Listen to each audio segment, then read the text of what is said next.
अस्सलाम वालेकुम सर। वालेकुम अस्सलाम। क्या हाल चाल है? बस ठीक ठाक। अच्छा यार, हम बात कर रहे थे जो हमने टीवी शोज की बात की थी ना, रॉक बॉटम की। कि हम्म। बहुत सारे हमने एक एपिसोड में बात की थी, साहिर लोधी और आमिर लियाकत और आफ्ताब इकबाल। तो कुछ लोगों ने मुझे याद दिलाया, कुछ ऐसे क्लिप्स भेजे और वो किया। उन्होंने कहा कि सर लगता है आप रॉक बॉटम अभी तक समझ नहीं पाए पाकिस्तानी मीडिया शोज का। इस रॉक बॉटम यानी कि जो तय होती है नीचे की, उसके नीचे भी बड़ी रॉक्स भी हैं और बॉटम्स भी हैं। हम्म। तो एक तो तुमने हमने आपस में डिस्कस भी की, एक क्लिप आई है हमारे पास, हमने देखी भी। अच्छा, जो उनका मकसद था वो शायद वो हम उस पर डिस्कस कर रहे हैं तो वो खुश होंगे कि उनका मकसद पूरा हो गया। एक न्यूज़ चैनल है न्यू, न्यू है या न्यू है वो न्यू जो न्यू। न्यू। क्या? तो उसके मॉर्निंग शो पे एक तमाशा हुआ। तो तुम वजाहत करोगे तमाशे की या मैं ही बताऊं? उस यही था कि कोई बासित नाम के एक आदमी बैठा हुआ था और उसने जो है वो लोग उधर परफॉर्मर्स जो हैं, डिफरेंट परफॉर्मर्स बुलाए गए थे और वो डांस कर रहे थे। तो उसके अंदर उनको इनवाइट किया गया, वो नहीं आए, तो वो उसने बाद में उनसे कहा कि भाई तुम क्यों नहीं आ रही है वो, और उसने बोलना शुरू कर दिया कि जी ये मेरी माए बहनें ऐसे नहीं करती हैं और ये नहीं होता वो नहीं। लेकिन वो सब कुछ जो था, that was very much staged नजर आ रहा था वो। मेरा ख्याल है कोई आदमी था जो कि इस किस्म का मुहावरा जो होता है ना, बद से बुरा क्या, बद से बदनाम बुरा, बद क्या, अच्छा या बदनाम ये बुरा। कि अगर बदनाम होंगे तो क्या नाम ना होगा। इस तरह के जो कॉन्सेप्ट के तहत उन्होंने ये हरकत करने की कोशिश की थी, and it was extremely in bad taste. हो सकता है उस चैनल को एक थोड़ी बहुत टाइम के लिए जो उसकी रेटिंग थोड़ी बहुत ऊपर चली जाए, लेकिन उसकी क्रेडिबिलिटी जीरो हो गई। और क्रेडिबिलिटी को वापस लाना जो है वो बहुत मुश्किल काम होता है। इससे ही दूसरी बात ये भी पता चली कि इंतहाई अनप्रोफेशनल लोग थे। और मुझे हैरत हो रही थी कि भाई अगर बासे साहब को इतना ही कोई एतराज था, या अगर क्योंकि लोग तो ये भी कह रहे, कुछ लोगों ने ये भी कहा कि नहीं नहीं ये जेन्युइनली हुआ है, ये हुआ है वो। तो भाई अगर इतना एतराज था तो वो कोई नन्ना काका तो है नहीं कि जिसको पता ही नहीं है कि मॉर्निंग शोज में क्या होता है और क्या नहीं होता। तो तुम आई क्यों थे? अच्छा, वो अरे दूसरी बात, ये जुल्फी, पूरा पूरा बकौल उनके जिस टोन में वो बात कर रहे थे, वो पूरा मुजरा देखने के बाद तुम्हें ख्याल आया ये सब कुछ, तुम उठ के पहले चले यार जाते। जुल्फी, इस पे जो जिन लोगों ने मुझे भेजा ना, दे बकवास है। They thought it's real. जो मेरे पास क्लिप आई ना, इनफैक्ट एक हमारे प्रोफेशनल उसने भी भेजा कि हम्म। बात वो कर रहे हैं। अच्छा, मैं एक कमज़ोर सा प्रोड्यूसर रहा हूँ, लेकिन इतना भी कमज़ोर नहीं रहा कि मैं एक स्टेज चीज़ और एक तयशुदा चीज़ और एक जो हादसाती तौर पे हो जाए उसमें फ़र्क ना कर सकूं। तो मैंने ये जैसे ही मैंने वो क्लिप देखना शुरू किया और मैंने वो बासित जो भी कॉमेडियन था साहब, उनकी बॉडी लैंग्वेज देखी और उन होस्ट का रिएक्शन देखा और उसके साथ के लोगों की जो बातें कर रहे थे, तो मुझे तो बिल्कुल भी मुश्किल नहीं हुई कि ये समझने में कि ये स्टेज्ड है। इट्स अ कम्प्लीटली स्क्रिप्टेड, जो जो मेरी रीडिंग थी। अच्छा, मजे की बात है कि जाहिर बात है वो इस तरह से उन्होंने पोर्ट्रे किया था कि लोगों की आई बॉल्स आए, रेटिंग्स आए, इस पर डिस्कस हो जैसे हम डिस्कस कर रहे हैं। तो वो तो उन्होंने अचीव किया, इस बात से हम्म। मैं इनकार नहीं करता। और नीचे जो कमेंट्स थे वो भी कमेंट्स यही थे कि शाबाश बात से तू खड़ा हो गया इन इन सब के आगे, मैं लड़ता हूँ कि और ये और वो, कुछ उसके हक में खिलाफ, लेकिन ज्यादातर हक में थे। लेकिन हम्म। मुझे अफसोस हुआ क्योंकि एक रियलिटी शो वगैरह हम तुम्हें भी अंदाजा, तुम भी कुछ करते हो, एक मैंने भी करने की कोशिश की थी। तो अगर रियलिटी शो या इस तरह के लाइव प्रोग्राम के दौरान कोई इस तरह की अनहोनी हो जाए ना, और आपको लगे कि ये इंटरेस्टिंग है, तो बहरहाल उसके बावजूद भी ग्लिच जरूर आता है। कोई हाँ कैमरा मूवमेंट, कोई ना कोई पैनिक या कोई ना कोई चीज नजर आती है। एक बार मैं एक हाँ हाँ, बच्चे बिल्कुल आती है। फिल्म शोज का, शॉर्ट फिल्म्स का रियलिटी शो करता था, तो उसमें कई मौके ऐसे आए थे जो इनफैक्ट वो नहीं था लाइव, लेकिन उसमें आपको पता लग जाता था कि ये चीज़ जो है वो स्टेज है या चीज़ नहीं है। अच्छा, अब मसला ये है, ये तो सामने की बात है ना, कि इन्होंने चलो कर लिया, इन्होंने जज्बात से खेल लिया और बिग ब्रदर टाइप की चीज़ कर ली। मसला ये है कि इस किस्म का कंटेंट जो है ना, जो हमने पिछले एपिसोड में बात की थी ना, कि जो क्रिएटिव लोग या जो प्रोड्यूसर या सीरियस या जो गेट कीपर्स हम मैस कम्युनिकेशन की लैंग्वेज में कहते हैं, कि जो एडिटर्स होते हैं, जो चीज़ों को देख रहे होते हैं आगे पीछे, तो उनका उन वो तो साफ हो गए। अब साहिर लोधी, जो जॉन एलिया का शेयर है वो साहिर लोधी तय करेंगे। दीन और दुनिया और नागन डांस जो है वो आमिर लियाकत तय करेंगे। इसी तरीके से जो है बाकी भी शोज की बात हम करते हैं, बल्कि एक और भी इस पे दूसरे उस पर ही बात करेंगे। हुआ ये कि ये जो मार्केटिंग के लोग हैं ना, ये जो बैठे होते हैं मुख्तलिफ मार्केटिंग और सेल्स के लोग मुख्तलिफ जगहों से कोई टूथपेस्ट बेच के आ रहा है। अच्छा, ये चैनल भी तुम्हारे ख्याल में किसका होगा? ये तेल बनाने वाले का होगा या टेलकम पाउडर बनाने वाले का, या किसका होगा ये?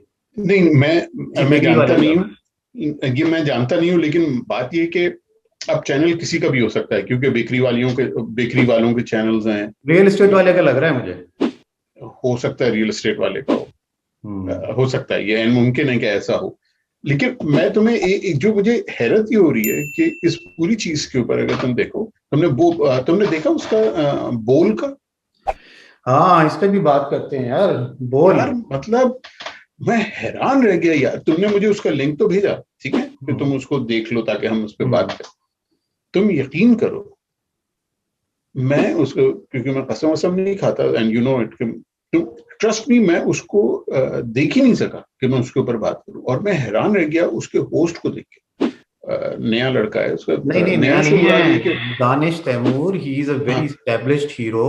फिल्में दो कर एग्जैक्टली चुका है दानिश नवाज, उसकी नहीं नहीं, यासिन नए के नवाज। मुकाबले में मैं ये बात कह रहा हूँ कि देखो, मैं 2013 से बाहर आया था, तो उसके उसके बाद ही आया हुआ लड़का लग रहा है मेरे ख्याल में। ये सेलिब्रिटी दानिश तैमूर, हाँ। अच्छा, लेकिन बात ये है कि यार उसको भी तो अपनी क्रेडिबिलिटी का कोई अंदाजा ख्याल होना चाहिए जुल्फी, ना। एक मिनट ठहरो। एक मिनट ठहरो, मैं तुम्हें बताऊं। यहाँ हम्म। पे ना बड़ा इंपॉर्टेंट डिस्कशन शुरू हो जाता है। दानिश तैमूर से आप बात करेंगे ना, वो कहेगा भाई मैं जिस प्रोफेशन में हूँ इसका कोई भरोसा नहीं है। आज मेरी एक फिल्म हिट हो गई, दो ड्रामे चल गए, अगली बार ना चले, प्रोड्यूसर्स ने वो कर दिया, तो मेरा आगे करियर क्या है? अगर बोल टीवी मुझे इस क्रैपी किस्म का जो शो है, गेम शो ऐसे चलेगा, उसमें 2 घंटे आके मैं खड़ा होके पजामे कुर्ते पहन के और 12-20 लड़के लड़कियों को खिला लेता हूँ और कोई ना कोई देख लेता, अच्छा ये गेम शो ऐसे चलेगा, मुझे खुशी की बात है कि यूट्यूब पर तो इसके कोई बहुत ज्यादा व्यूज ऐसे नहीं है, तो इसका मतलब ये है कि वाकई ये मतलब कोई शुक्र बहुत है देखा नहीं जा सीरियस रहा। सीरियस व्यूअरशिप तो इसकी नहीं जा रही है। लेकिन हम हम्म। चूंकि रॉक बॉटम की बात कर रहे हैं, तो गेम शो ऐसे चलेगा कि अंदर जो जो भी क्रिकेट मैच या जो भी चीजें एक लाइव अंदाज में चल रही होती हैं, तो वो काफी लो स्टैंडर्ड की हैं। दूसरी एक और चीज भी है, पता है, ये जो हमारे लोग क्रिटिक बने हुए, यार इनको भी अपने नेपोटिज्म और अपने फेवरेटिज्म और इन तमाम चीजों से बाहर निकलकर क्रिटिसाइज करनी चाहिए चीज को। अगर एक चीज गलत है तो उसको गलत कहना चाहिए यार। क्यों नहीं कहते ये लोग? मुझे ये समझ में नहीं आता। एक चीज गलत हो रही है, मैं बोल के बारे में बात कर रहा हूँ, मैं बता रहा हूँ कि उसका प्रेसिडेंट मेरा बेस्ट बडी है, मैं ये बात बताकर कह रहा हूँ। अच्छा लेकिन इस मैं जो मेरिट है मैं वो तो बोल रहा हूँ ना। अगर उसका यार मेरे पास फोन आएगा तो मैं उसको ये समझा बात बात तो हम बता सकता हूँ कि मैंने इन बेसिस के ऊपर बोला है फैसल। ये बात हम करेंगे, क्योंकि हमारे बहुत सारे दोस्त और हमारे बहुत सारे वाकिफकार मुख्तलिफ चैनल्स में और मीडिया इंडस्ट्री में काम करते हैं, और हमारी उनसे बात होती रहती है, और वो बड़े अच्छे कैंडिडेट पिक्चर भी देते हैं और मजबूरियां और बाकी मामला भी बताते हैं, और इंडस्ट्री की तरह इसके मसले हैं। तो हमने इन नटशेल हमने बात की है कि न्यू टीवी ने एक अटेम्प्ट की मॉर्निंग शो में। हमारे ख्याल में वो एक स्टेज था जिसमें वो बासित साहब का एक कॉमेडियन लड़का था, उसने बैठ के कहा कि ये डांस और ये सब आप लोग जो है वो हमारे माशरे में नहीं है। होस्ट और उसके साथ जो लोग परफॉर्म कर रहे थे उन्होंने रिएक्ट किया, उसके नतीजे में उन्हें रेटिंग भी मिल गई, डिस्कशन भी हो गए, लोग जज्बाती भी हो गए। But in our considered opinion it was all staged, and it's a shame for the producer and for the network that they have come to this point. इतने ज्यादा कुछ अरसे के लिए ठीक है बात हो गई है, मगर इन अ लॉन्ग रन ये अच्छी चीज नहीं है। और अगर हमारा ख्याल गलत है तो मुझे नहीं पता फिर इसका मतलब है कि आप हम, हमें बताइए। बताइए। मेरा ख्याल है फिर हम हाँ नहीं, हमें अपने एज ए प्रोड्यूसर अपने एक्सपीरियंसेस पे हमें गौर करना चाहिए, क्योंकि हम इस एग्जैक्टली बारे में अगर हमारा काफी ये ख्याल गलत है। और सीरियस। हमें ये भी है, दूसरी बात हमने ये भी इस नक्शल के अंदर बात की कि जो गलत है उसको गलत कहना चाहिए, और ये आपकी भी जिम्मेदारी और ये स्पेशली बोल के जो गेम शो जिस तरह चल रहे हैं और जिस तरीके से न्यू टीवी ने एफर्ट किया, तो हम है यार। इसके और खिलाफ हैं। पता है क्या, इतने अच्छे अच्छे गाने लगाए उन्होंने बोल टीवी के ऊपर, उन गानों का टेस्ट खराब कर रहे हैं। और उसके ऊपर एक बेहंगम, चलो अगर डांस कराना है तो यार डांस कराओ, वो डांस भी नहीं करा रहे। क्या बेहुदापन है, उछल कूद, वो जिम्नास्टिक कर रहे हैं उधर। डजंट मेक सेंस यार। बोल टीवी इसमें को आखिर सोचना में एक चाहिए। बात पता है क्या करूंगा, अब चूंकि बात लंबी होगी, लेकिन नाजरीन जो हमें देखते हैं उन्हें पता है कि हमें इन्होंने जो ईमेल आ रही है वो ईमेल कर दें और अपने कमेंट सेक्शन में जरूर वो कमेंट करें। देखें, हमारी फिल्म इंडस्ट्री जब उसका जवाल जब शुरू हुआ, उसमें और बहुत सारे फैक्टर्स के साथ ये भी फैक्टर्स थे कि हमने उन एलिमेंट्स को आने की, क्रिएटिव डिसीजंस लेने की इजाज़त दी जिनका क्रिएटिव उससे ताल्लुक नहीं था। गांव देहातों के जमींदार पैसा लेके लाहौर पहुंच गए और उन्होंने जिसे कहते हैं ना, मुजरा शुरू हो गया फिल्मों का। उसका नतीजा हमारी फिल्म इंडस्ट्री आपने देख ली कहाँ तक पहुंची। उसके बाद गुज्जर और यही ये हमारे गुज्जर स्टेज और वो ड्रामे में गुज्जर, हुआ। ये था। अलहमरा लाहौर में बना के कराची में स्टेज ड्रामा में जब बिलो द बेल्ट एक हद से ज्यादा चलना शुरू हो गया, लोगों ने जाना बंद कर दिया, तो स्टेज भी फिर वो हो गया। आज वही कॉमेडियंस टीवी पे पहुंच गए हैं। ठीक है, टीवी पे जाते एक हद से ज्यादा बिलो द बेल्ट नहीं जाते, मैं ये बात मानता हूँ, मिमिक्री ज्यादा हो रही है। लेकिन बहरहाल ये जो शोज हैं और ये चीजें, इनको अगर आपने बहुत ज्यादा लो लेवल पे गए तो ये ओवरऑल टीवी इंडस्ट्री का नुकसान है, क्लिप से होके। इस बात के साथ मैं अपनी बात खत्म कर रहा हूँ। जुल्फी, आपने कुछ ऐड करना है, वरना फिर हम अल्लाह हाफिज करते हैं। नहीं, बस मुझे ये कहना है कि thank you very much for watching us. हमें अंदाजा है कि आप हमें देखते हैं, हम इंतजार करते हैं कि आप हमें लाइक करें, सब्सक्राइब करें और शेयर करें हमारी वीडियोस को। और जो आपको बात हमारी मुनासिब लगती है या गैर मुनासिब लगती है तो उसके बारे में कमेंट्स करें, और वो कमेंट्स आप यूट्यूब चैनल के अंदर नीचे कर सकते हैं। कमेंट्स ओपन है, हर तरह के, कोई मॉडेस्टी नहीं हो रही कमेंट्स के अंदर, कुछ नहीं हो रहा, सब कुछ विदाउट एनी सेंस है, कोई लाइक, तो आप वो कमेंट कर सकते हैं। और हमारा, अगर आप ईमेल लिखना चाहते हैं तो हमारा ईमेल एड्रेस है nutshellopinions@gmail.com, nutshellopinions@gmail.com। थैंक यू, अल्लाह हाफिज। ओके जी, अल्लाह हाफिज।